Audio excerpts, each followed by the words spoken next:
Help us with what the bond dynamics right now signal about the parlor game of 25 beeps or 50 beeps, and even more foolish, something you and I never saw, where the street's gaming out rate cuts out X amount of months. What part of your bond world do you look at to gauge 25 or 50 beeps?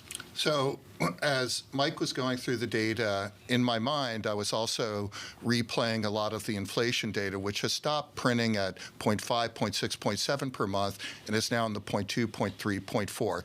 And the words that come to mind are long and variable, cumulative, and lagged.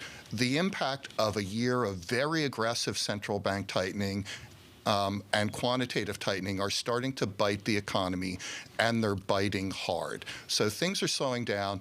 I think the Fed has good reason to raise rates 25 basis points at the start of February and pause. If, for whatever reason, they want to do another 25 in March as insurance, but it feels like we're a meeting or two away for a pause, then let's wait a quarter or two and see what the impact of all this tightening has done. I think it's a signal to bond investors who have been trying to buy backups. You're not going to get them, certainly not over the next couple months. Does that apply to credit too, and not just sovereigns? Is that the whole of fixed income?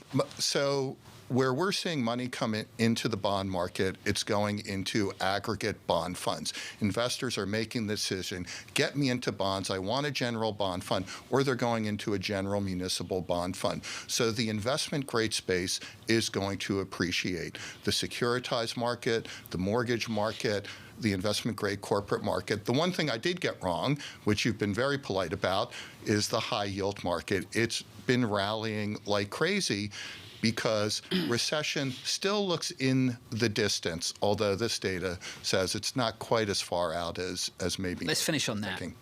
With that in mind, how much weight would you put on the recent survey data, which is indicating that things are slowing down pretty quickly? How much weight would you put on that? Well, businesses will respond to that, and they'll start to invest less in their business and start to save. So it becomes self-fulfilling. All of these things, to me, suggest that recession is actually on the horizon.